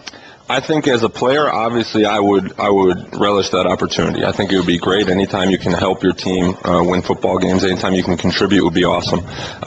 Realistically, I'm not sure how realistic it is just because of simply stamina perspective, but I would love the opportunity. The biggest thing for me is my coaches and teammates put so much trust and faith in me when they do that. I'm just thankful that they do that as much as they already do, because they have to put that confidence in me that I'm going to go out there and do the right thing and make the play. So if they ask me to do it more often, I would obviously be very open to it. One of the biggest comparisons you get, and I can relate to this because I played with the guy, was Reggie White, and I'm sure you have to be blown away when you hear a comparison like that. But the one part of your guy's game that is true is obviously the sacks and the devastation there, but the fact that you line up everywhere, and that's what Reggie did. Mm-hmm. Reggie could line up over anybody and beat them, and you've proved that as well. That said, it's almost like going up and down the line being ambidextrous as well. I don't know if you want to say this, or maybe you're equal on both sides. Do you prefer a side? Are you better on a side or a certain area? The first couple of years of my career, I was playing more on the left side than the right. So I'm still kind of working to make myself completely equal on both sides. So at this moment, I'm still just slightly more comfortable on the left side than the right, but the gap is definitely closed significantly. It's something that I consciously work on very often. So when you see me, like before practice or something, doing get-offs, doing starts, doing pass rush moves on a dummy, it's mostly on the right side just to get myself comfortable. Mike and Mike, J.J. Watt is here. If you ever miss anything on our show, the Best of Mike and Mike podcast is available every morning on ESPNradio.com. We will definitely get your pick and thoughts on the Super Bowl coming up in just a couple of minutes. Let's talk for a moment about your team. I thought it was a good year, all things considered, coming off what had been a very difficult year the year before. You won a lot more games, but some quarterback injuries. And you had the number one pick in Jadeveon Clowney, and because of injury, he really wasn't able to contribute much. What did you observe about him, and what do you think he has the potential to do for your team going forward? Because obviously it was a huge disappointment with his inability to be on the field. Right. I think obviously he's been injured for most of his career with us so far. So I think, like everybody, we're excited to get him out there and to see what he can do. So when he gets back healthy and when he gets ready to roll, we'll be excited to get him out there on the field and see what we got. And then, I'm sorry, but the question then also is at quarterback, where you make the move for Ryan Mallett. That's obviously a guy your coach Bill O'Brien knows well from his days in New England. It's a limited sample size so far, but what did you see from him? And in your mind, is that the answer going forward? Because I know there's free agency and all that stuff still to be figured out as well. Right. I said it all year long, and it really is the truth. I'm not very good at evaluating quarterbacks. My job is just to go get them. But I obviously played very well in the Cleveland game and came back the next week and was playing hurt. But I think people sometimes forget that about our season. We went through 4 quarterbacks, and by the end of the year, we had Case, who had just come off the street on Monday and to play against the Ravens. And going through 4 quarterbacks in the NFL is very difficult to do, no matter who you are. And I think that our team as a whole did a great job of rallying around. And I think in the first year with the new coaching staff, I think they did a great job. So we're excited for a full offseason in the new year. You sit there in your position, you sign a wonderful contract, so money you're set. Football-wise, you're the best defensive player in the game, so you have your statue there.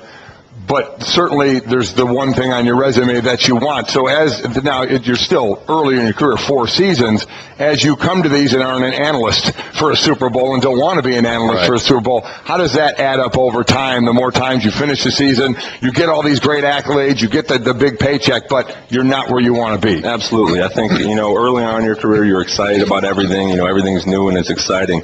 But then, I'm 25 years old. It's not like I'm near the end, hopefully, yet.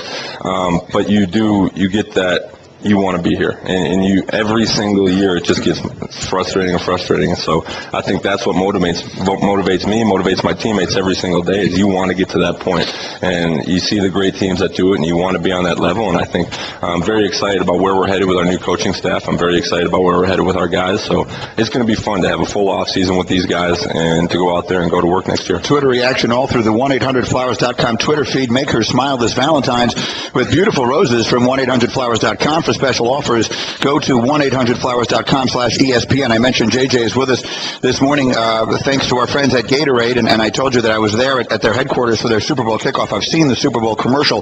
What is the work that you're doing with Gatorade? Gatorade this year, we're just celebrating the 50 years of Gatorade. Since 1965, obviously. I think the biggest thing with Gatorade is they've been a part of almost every big sports moment. I mean, whether it's the Gatorade shower, whether it's playing Pee Wee football when I was out there and drinking Gatorade with your buddies after practice, they've been there almost every step of the way. And so it's pretty cool for me to be involved with a company like Gatorade because of that and because they've been there. And as a kid, seeing Gatorade commercials and things like that, now being able to work with such a great company is great. And another prop bet. What color Gatorade? Well, that's what I was going to say. We might be able to make some money on this thing. Yeah. Hey, this is like insider trading. You can't do this. There is a prop bet on what color Gatorade will be dumped on the coach. Really? And if you happen to know, or you got this whole he's only got 94,000 people from Gatorade that are here with him today. Has to know. Someone's got to know. One of the guys in the Gatorade. Somebody has to know. They have to. I wonder, is there like a color that looks better on TV that they pick? I gotta believe you don't want to do red because that's gonna. I remember Alabama one year won the national title and they poured red. Nick Saban wore a white sweater and they poured the red and he was not happy. But your insider trading, it's like another prop bet is, will the national anthem go over like 3 minutes? Well, who knows that? Someone knows that. Yeah. Exactly. How great would that be? I would retire. If I were doing that, I would sing that thing so slowly, it would be ridiculous. And then I would go live the rest of my life on Greenie's Island because I would buy that. All right, we are Mike and Mike, and it's such a pleasure to have J.J. Watt up here with us. I'm looking through some of the Twitter reaction that we're getting from the 1-800-Flowers.com Twitter feed, and one of them says, hashtag on Wisconsin. The faces of the NFL right now are Russell Wilson and J.J. Watt. And then I commented to you during the break, you missed each other by 1 year in Madison, right? We did. I came out after my junior year, and if Russ would have just had the courtesy to call me, you never know what could happen. Turning into running back you over there right now. Incredible. Unbelievable. Yeah. And it's, my brother's a fullback there, and I told him, I said, man, these guys are making you look real good. That's exactly right. It's awesome. Yeah. But it's been pretty fun to watch him play in front of those guys because it's fun to watch it all go down. That's a neat thing. That said, of course, the game they played, I don't want to bring up a bad memory, but the Big Ten championship game where they got obliterated by Ohio State and Cardale Jones. Just as a Big Ten guy, I went to Northwestern, so and my default is I always root for the Big Ten, and I support the conference. How about what Ohio State did this year? Was that remarkable? What were your thoughts on it? Obviously, that game notwithstanding. So impressive. I mean, obviously, as a Badger, tough, but so impressive to watch them go out there and do what they did, especially going through the quarterbacks that they did. I mean, I've played. I know what it's like to lose a guy and then to lose, but to have your third-string quarterback play as well as he did down the stretch, unbelievable. It is amazing because you go to this level and you saw what happened in Arizona the year they were having, and they go through quarterbacks, and it certainly didn't end anywhere near as well as Ohio State. But what a tip of the cap to the talent of those guys and to coaching, obviously, as well, when those guys have to step in and get the job done. All right, so we'll pause 10 seconds for the rest of the country to join us, and then we'll get J.J. Watt's thoughts on who's going to win Super Bowl 49. We still have Joe Buck from Fox Sports coming up here in a little while, and then Merrill will be here, and Merrill does such a good job of breaking down the X's and the O's, and I'm really curious to hear his perspective on what New England specifically will do to combat that read option and what Seattle is going to do defensively with Rob Gronkowski. We are Mike and Mike, and our Sports Center is brought to you by the National Academy of Sports Medicine. Become a certified personal trainer with the National Academy of Sports Medicine. If you don't land a job as a personal trainer within 60 days, they'll give you your money back guaranteed. Get a free sneak peek of the online program at myusatrainer.com. Restrictions apply. See myusatrainer.com for details. I got to ask about this because I've never played in a Pro Bowl, but we covered a ton of them here. We'd be out at the Pro Bowl when they were always in Hawaii. This one was obviously right here in Phoenix.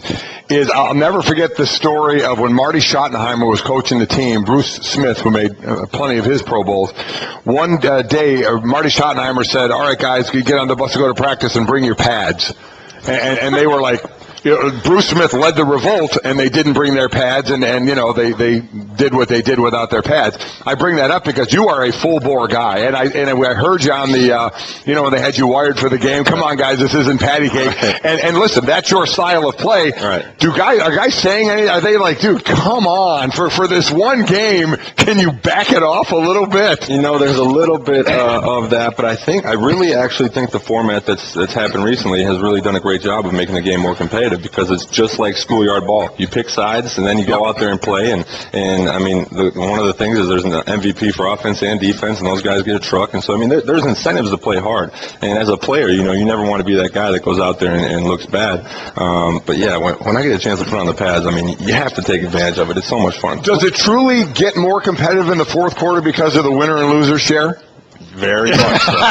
Very much so. I mean, there's been family members at the bar. There's been people bracking up room service. I was going to say that takes care of the bills, right? It takes care of the bills for the week. J.J. Watt with us again all morning long, thanks to Gatorade. What other sports did you play growing up? Obviously, football. But you look like you could have been at a slightly lower weight, a good basketball player. What other sports did you play? I did football, baseball, basketball, track, and hockey was definitely the main one. I started skating when I was 3 years old. Really? Yeah. So I in Wisconsin. Yeah, of course. So it was a lot of fun. Playing all those and what that combines, I would have loved to seen you play lacrosse, which is a combination of all those with the ability to pick up a stick, hit somebody with a stick, and your body. I would imagine you'd like that. I mean, that's gotten so much traction nowadays. It's unbelievable how much it's growing. But personally, I think that's one of the biggest things that advice I'd give to kids nowadays. There's so much specialization in youth sports. I think if you can play as many sports as possible, it really does so much, not only for your athleticism and for getting you ready for everything, but just from a fun standpoint. Not everybody's going to get that opportunity to play at the next level, and you don't want to miss those opportunities as a kid. Trust me, those are some of my favorite memories. Could not agree more. It's way too specialized now. I absolutely agree with that. If Katy Perry doesn't date this guy, she's an idiot. Okay. I'm swooning. You're matchmaking. Okay. Let's get down to business. Mike and I both picked Seattle in this game. I just think that defense, and you're as a defensive guy will appreciate, I just think they're too good. Until I see somebody beat them, and Tom Brady may be the best quarterback of all time, until I see somebody beat them, I'm not going to believe it's going to happen. I think that they're going to play a conservative offensive game. Don't make big mistakes. Right. Don't give short fields. Try and win the game in a low-scoring game, which plays to their strength. Run it like crazy with Marshawn all day long and win a low-scoring, sort of hard-fought game. What is your expectation for Sunday? I've been thinking about it a little bit, because people ask you all week long, who do you got? And I really try and come up with something that I think is going to be the big difference maker here, but I really can't find a whole lot one way or another to say that this team's going to win or this team. And I truly think that's why it's going to be such a great game. You got Tom Brady over there playing. I mean, his legacy is what it is, and he can just add to it now. And you got Russell Wilson and those guys who are playing such good ball at the end of the year, and they did it last year, so they know exactly what they're doing. It's going to be an unbelievable game, and of course, I'm going to end up being that guy that doesn't give you the pick. they're out there every year. But as a person, do you have any? Do you go with an AFC guy, a team because you're in the AFC? Is it because you're a former? I'm a former. You're a current, a defensive player that you got more satisfaction maybe last year out of seeing the defense dominate the great offense, and when Seattle dominated Denver. There's definitely those factors at play, but I think the biggest thing more than anything is you can't stand seeing anybody but you win the Super Bowl. Yeah. So it doesn't. At the end of the day, it really doesn't much matter. Is that what Arian Foster said? He said, "I hate both these teams." He did. Yeah. Right. He was here yesterday, and he said that your teammate. Yeah. So then let's get beyond making a pick to the more specific stuff. Then, so if New England is going to win, if they're going to have success against Seattle's defense, it's going to be because they do what? What is it they'll have to do to win on Sunday? It's going to be because Tom Tom Brady is Tom Brady, and he goes out there and he plays like Tom Brady. He's a great football player. He tosses the ball over the yard to his guys. They make plays. Gronk goes out there and makes plays, and they can have some success running the ball to try and slow down that pass rush, to try and get those DBs to come up and play in the run game. But if they're going to win, Tom Brady has to play like that. And is Seattle, are they as good at getting pressure on the quarterback without bringing extra people as some other defenses? They're obviously the best defense in football, but that specifically may not be their forte. Is that the key with Tom, is to get pressure on him without having to bring extra people? Right. I think their front four doesn't get as much credit as they deserve because everybody else in their defense gets so much credit, as they should. But their front four is really good. They get after guys. They do a great job, and they do a good job of containing and keeping in the pocket. So if they can get after Tom, I think they'll have some success. So on Marshawn Lynch, instead of how do you bring him down, we all know, get 5 people to him to try and bring him down certainly helps. But what makes him as good as he is? Because you're the one out there trying to tackle him. What makes him Marshawn Lynch? He has no thought that he's going to go down. He doesn't believe that he's ever going to be tackled to the ground. And I think that's what makes him so great, is he is constantly, no matter what, even if he has 5 guys around his feet, he thinks he's getting that extra yard. He thinks he's getting 2 extra yards. And when you have that mentality, it's just like a defensive guy. They always give the high motor guy, never give up guy. But that's the truth. When you go out there and you play hard every single play, people are going to have a very tough time stopping you no matter what position you play. Mike and Mike, J.J. Watt is here. It's been a really fun morning. So what are the plans for the off-season now as far as you're concerned? You told me you make your off-season in Wisconsin. Yeah. So you're not one of these guys who goes to Arizona, Florida, someplace like that, works out in the sun. No, I go back to Wisconsin. I got a log cabin back there on some land. So log cabin. You know what? To talk about things that aren't stunning, I mean, wouldn't you expect that? Yeah, it's like Lincoln. Right. When do you start your process? It's been started. So I give myself a week after the season, and then right after that point, I go a whole right week. back to training. Yeah, good for you. You take a whole week. Talk about stopping and smelling the roses, huh? Yeah. So it's been great. Big of you. The people out here at Arizona State have let me work out their facilities the last 2 weeks, so they've been awesome. But yeah, it's a lot of fun. I go back to Wisconsin. I train twice a day, 5 days a week, and just kind of get after it and get ready for the next season. So the cinnamon roll I have, you're not going to share it with me? No, unfortunately, I will not be. I will look at it in just straight desire, though, but I will not be. Well, our endless thanks to the people at Gatorade for bringing JJ here. And again, if I've seen the commercial, you're going to really appreciate the commercial on TV on Sunday. It's a great one. And JJ, what can you say? Just one of the best players and a great guy. Thank you so much for doing this. Thank you, man. I really nice appreciate it. Heck of a lot of fun. Thanks a lot, man. Always a lot of fun. JJ Watt of the Houston Texans. The fans love him. They showed up this morning in the pouring rain to come see JJ Watt. The best of Mike and Mike. Joining us now is a guy I have as much respect for as pretty much anybody in our business. He is the lead voice of football and baseball on Fox, and coming this year, U.S. Open golf, right? Yeah, you're doing weird. the golf. That just sounds wrong. Is the great Joe Buck? How are you, Joe? It's a pleasure to see How are you? Pleasure to I'm meet you in good. person. I'm a fan. I will tell you this. You have a whole lot after his comma, doesn't he? Yeah, he's got a whole lot more than I do. Yeah, So when you started, I remember vividly, the first World Series you did on Fox was the first of the Yankees was 96, right? 96. And I was watching, and I said, someone brought to my attention, I was at that time an aspiring sportscaster and trying to do something. I was at that point the only one in America who knew I was a sportscaster.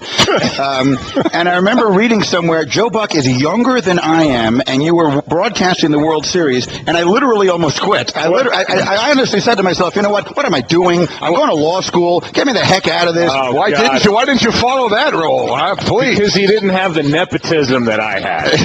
I mean, I'm not doing the World Series at whatever 27 if my name's not Buck. Let's be honest about it. Now you have to do something with the opportunity, but if you're, I was around it as a kid. I was in a booth growing up. I was, 2 seats down from my dad when I was 6, 7, 8, 9, all the way up, and it was just what I knew. It was kind of in my DNA, so it just didn't ever seem weird to be doing all that stuff at a young age. I'm so thrilled you said that because I've been thinking it for 20 years. Right. I'm ecstatic that you said that. No, I'm glad you stayed with it. You made the right decision. Well, you, sir, are fantastic. Well, thank you very much. I love watching what you guys do. I watch every morning. I appreciate that. Our 16th year together, and I question every year that we made the right decision. Well, I was together with Tim, with McCarver for 17 or 18, which is in this business, it's rare what you guys have done. So good for you. And Aikman, how long? Aikman, well, we've been together since 2002. I can't do the math. Oh, like 12 years, a long time, yeah. All right, Mike and Mike, Joe Buck, who last night received, here's another one.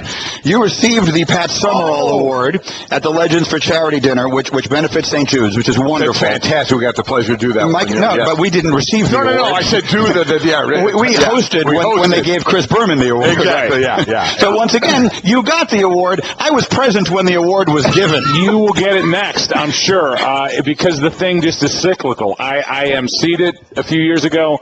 Now I get it. You've emceed it, so you're going to get it. I hope so. He's being so nice. You know what you just did? You set your goals too high, is what you did, because they're going to be unrealized. Okay, then let's get to this. We will talk about it. Was a great night, can I just say? Jim Nance was there, which he presented the award to me.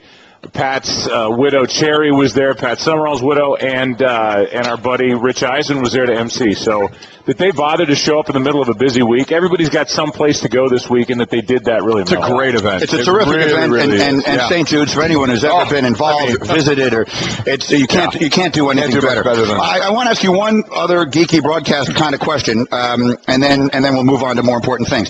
But when I was really first starting in the business, 21, 22 years old, there was a story about Bob Costas in Sports Illustrated that I ripped out and I kept in my in a briefcase or whatever it was that I had for like 10 years.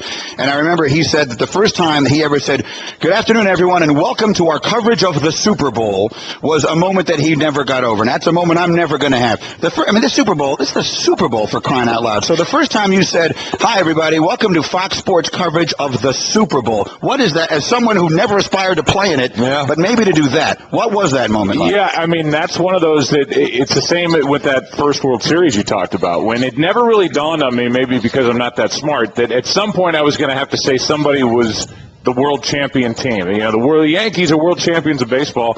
That coming out of my mouth, that caught me. And then doing the first Super Bowl, just thinking about all the buildup, and eventually you're going to play a football game, and you can't wait to get there by the time the pregame stuff and the on-cameras roll around. And you're right, I've never really thought about it, but when that did escape my mouth, I thought, man, that's different than most. When you kind of get a feel for the outcome of the game, if it's not going to be that close. Like last year, after the first snap? Exactly. So you had a lot of time to think. Were you thinking about what your closing line was going to be? You had plenty of time to think about it in that one? I made that mistake a couple of times. I did it with the McGuire home run chases. I wrote down, because you never think that way. And people would say, what are you going to say if McGuire breaks Roger Maris's home run record? And I was like, I don't know. I don't know what I'm going to say at any point. And then eventually, after enough people ask you, you go to bed thinking about it. You wake up thinking about it. You test it out on people. I wrote it on my scorebook. And the home run that he hit that broke the record, so I have this stupid script that I thought up some morning, and the home run that he broke the record was barely fair and was barely over the wall. I mean, it was like a paint scraper. And because it was so close, and you don't want to be the guy screaming and going to the script if he didn't hit the home run, I never got my eyes down to my dumb script, which was, he rounds the bases and into the history books, something that just would make me throw up if I heard right now.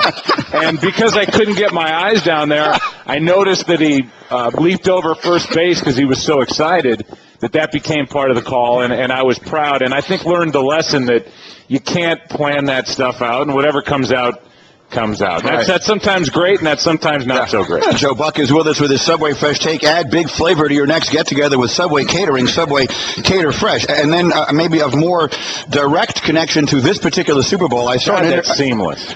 Thank you so much. He's so good, isn't he? No, I'm not just saying he is. Okay, so let's analyze the hour we've had. We just had a defensive lineman who was better than you, and now a broadcaster who's better than me. So this has been an awful... I could never do what you guys do. No, that's true. But let's put that aside. Okay. For the moment. The only time the staff laughs, are you all paid to laugh at him? Yes, they are. Oh, Mike, you're so funny. What goes on in the scenes, behind the scenes to massage his ego? You wouldn't even want to know. God. I mean, that reaction was... Okay, do you have all kidding aside. So I saw an interview with Al Michaels, who's doing the game this week, where he said that his approach is that by the time we get to kickoff, that all of the Deflategate conversation and all of that, people generally will be tired of it and are not going to want to hear much of it on the game.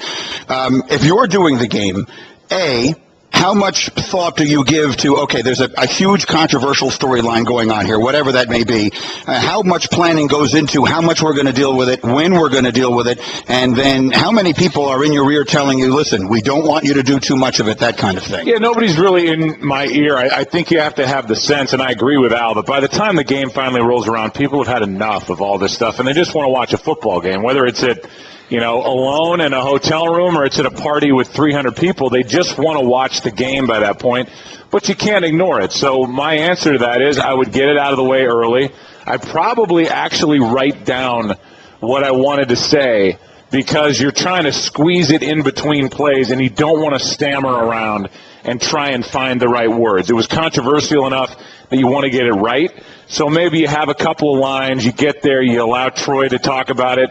He's already talked about it, but you do it during the game to put that stamp on it.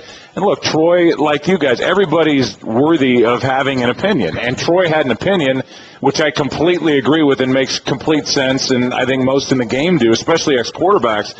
And people went crazy because it's Troy Aikman. But let him say it in the game, and then move on and do the football game, because that's really what people are tuning in. How about dealing with it behind the scenes? The one thing you do is you have the production meeting, and Bill put an end to it last Saturday when he did his science, presser, and then basically got here and said, we're on to Seattle. Right. Well, you guys are going to sit and talk and have a production meeting, so Al Michaels and Chris Collinsworth, that's what they're going to do. Could with New England, knowing how they can, could it be uncomfortable? Because you have to talk about it in there, right? I probably shouldn't even say this, but it makes me think of the first Super Bowl we did, and Chris was our partner. It was me and Troy and Chris, and our first Super Bowl was in Jacksonville, and it was New England against Philadelphia. Mm-hmm. And we sit down, and Chris will say anything to anybody, and we sit down, and Chris's first question to Belichick is, man, it's a long way from being the worst coach in Cleveland to the New England Patriots. And I'm like, this is over. We're going to see the back of his hoodie. He's going to be walking out of the door. And so I can't imagine being in a production meeting this week after all that's been said and going, all right, Bill, come on. I mean, you took air out of the ball, right? I mean, that's not going to happen. I mean, what's he going to say? All right, look, I'm going to tell you guys. I'm only going to tell you. And don't say it to 150 million people. We did it. It's just not going to happen. So you know what the answer is there, and just let them have a pass. Mike and Mike, Joe Buck is with us from Fox Sports. We'll continue in 1 minute again. He got the Pat Summerall Award last night, the Legends for Charity dinner, which benefits St. Jude's, which, as we mentioned, we had a chance to attend and watch. So Chris Berman made a speech. How long was your acceptance speech, by the way? Because Chris Shorter Berman, than Chris's. Yeah. I believe he just finished talking 5 minutes ago. Yeah, I know. How long was your speech? Didn't he, at one point, Green, in it, didn't he say, like 35 minutes into it, he said, and he talked about something, he said, but I'll get to that. And we're like, you're going to get to that. He said we'll get to that later. Mike and I were already standing by the door. There's nothing nicer to say in an acceptance speech more than, and as I wrap up. Yeah. Because people are like, oh, thank God. I want to get out of here. No, when people are nodding off, it's time to go. Yeah. Mike and Mike, Joe Buck is with us right now. A word from 1-800-Flowers.com. With Valentine's fast approaching, do what we're doing. Wow her with roses from 1-800-Flowers. Your rose authority, Mike, backing every order with their 100% smile guarantee. Here's the deal, guys. We're giving you a chance to not screw it up. Just listen to the deal we have going on right now. 18 roses and a free vase from 1-800-Flowers.com. Limited time offer for our listeners and our viewers. Available through today. Order a dozen multicolored roses, get 6 additional roses and the vase for just $29.99. So that's 18 roses in the vase for $29.99. That's over 50% off the original price. You want to spend $10 more? Well, you're going to upgrade it to 24 roses and, my favorite, a box of chocolates. But you need to order now because this great offer ends today only while supplies last. So order today for Valentine's delivery. Go to 1-800-Flowers.com for your desktop or mobile device. Click on the radio microphone in the upper right-hand corner and enter Mike. That's 1-800-Flowers.com, enter Mike, or call 1-800-Flowers and mention our first name. Mike and Mike live at the Super Bowl, presented by Progressive Insurance. Joe Buck from Fox Sports is here with his Subway Fresh Take, looking ahead to Super Bowl 49. Does the football, does the baseball? Let me ask you a quick baseball question. Rob Manfred succeeding Bud Selig just this past weekend. Again, for those who don't know, Joe's father, Jack Buck, was a legendary baseball and football announcer, but really always known as the voice of the Cardinals in national baseball. So you literally grew up in a baseball stadium. Which I pay for every time I do the Cardinals in a postseason I bet series. you do. I have never seen more middle fingers than I do in San Francisco, or had stuff hurled at me, including trash sometimes. It's fun. So go ahead. The Met fans, however, love the you. Met fans are, they're great. But that said, and you had that very funny video that you did that one time that I saw where everyone is yelling hilarious. Something we can't say at you. So fantastic. You've had a my last name rhymes with a lot. Yes, it does. Yes, it does, and it was a great video. I mean, you had a good sense of humor about the whole thing, which is good. But as far as Manfred is concerned, I have noticed that, and he was Bud's guy, and so he was very respectful, never really said anything during the time of transition, leading up to during Bud's last few months. And now very slowly you're seeing stories coming out of general managers meetings with conversations like rules changes up to and including something as completely radical as, well, if you make a pitching change, that guy has to face at least 2 batters. No more defensive switches. All kinds of, we're talking about major changes to the game. In your view, do you think that is stuff that is A, practical, and B, necessary? Yeah, I think at some point they're going to have to change some fundamental rules in baseball to speed the process up. Now, I'm a hypocrite if I don't talk about the longer breaks in postseason, and we start the games at night and we start the games at 8 Eastern, so all those Yankee games are finishing, when the paper's being delivered in the morning. But I do agree with him that you have to look at the whole thing and say, how can we expedite this process, keep the integrity of the game, but make there be more offense, which is for the defensive shifts that he doesn't like, and eventually make the game just speed up a little bit and stop with some of the dead time that the non-baseball fan really gets driven nuts by. And Mike, I would ask you again, as a former player, but a football player, but a baseball fan, and one who watches obviously all the time, both for fun and for your job.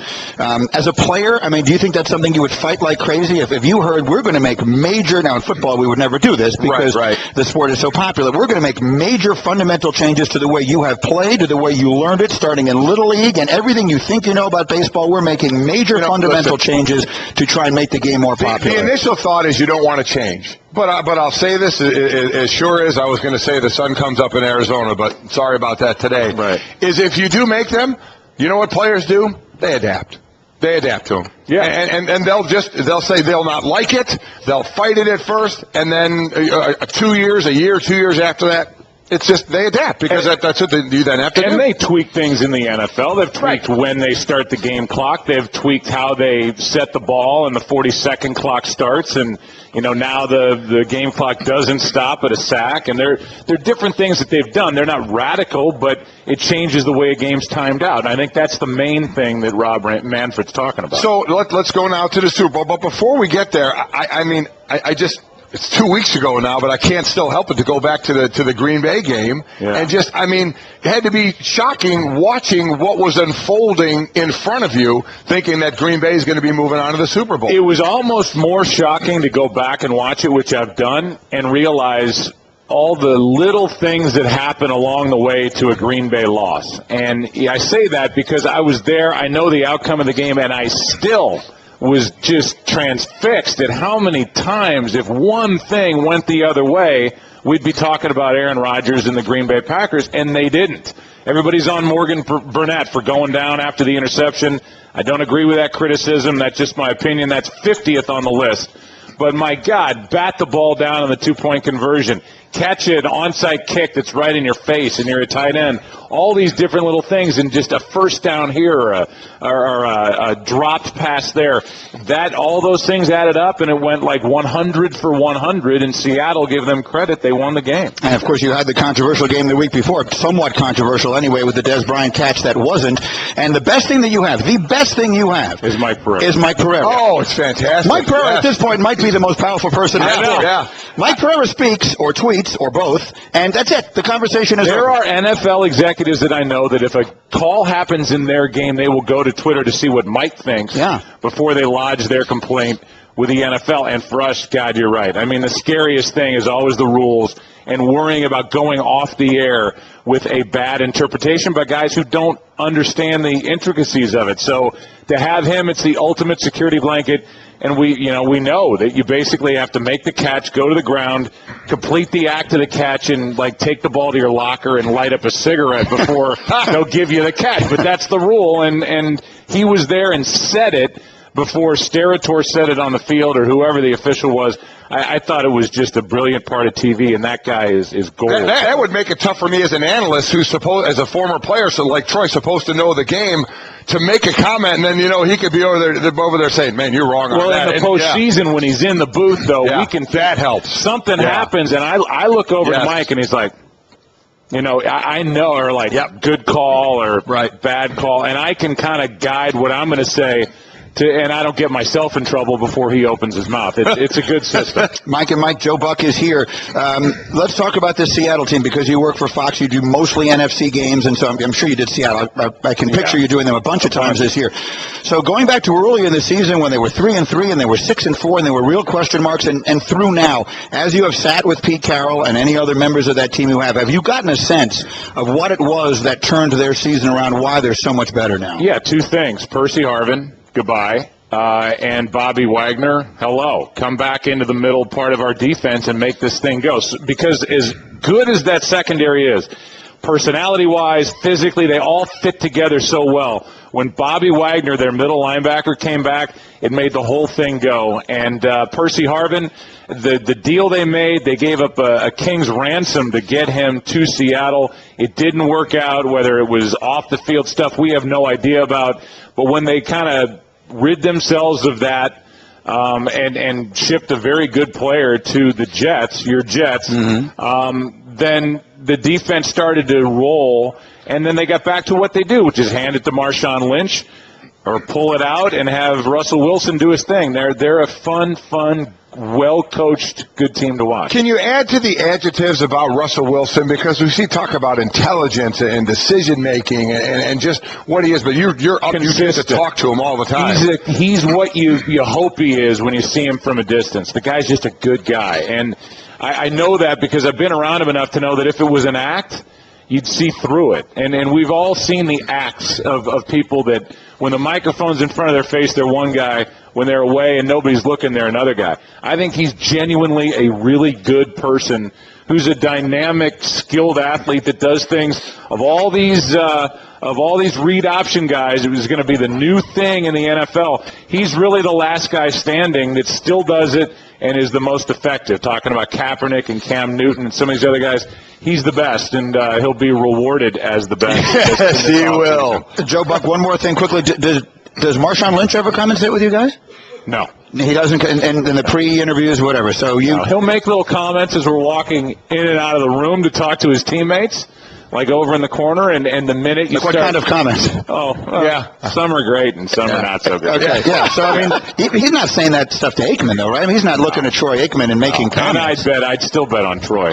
But even just from a respect standpoint, I mean, Troy was walking in with 3 Super Bowl rings and a Hall of Fame. Yeah, not a lot of that stuff goes to Troy, but he's consistent too. I mean, he tells you, and he tells you in a way. I wouldn't stand there and pester him. I'm not going to go, hey, let me make you say I'm thankful again. I mean, I might try to have some fun with that, but, Marshawn, on Thanksgiving, how do you feel? I'm thankful. Yeah, I couldn't agree more. I couldn't agree more. Stop going over the guy and feeding it. Absolutely right. Stupid. You can see all the information about St. Jude at stjude.org. And again, for all of us who've had the privilege of spending any time around them and the people who run it, it is a wonderful facility. Who do you think wins?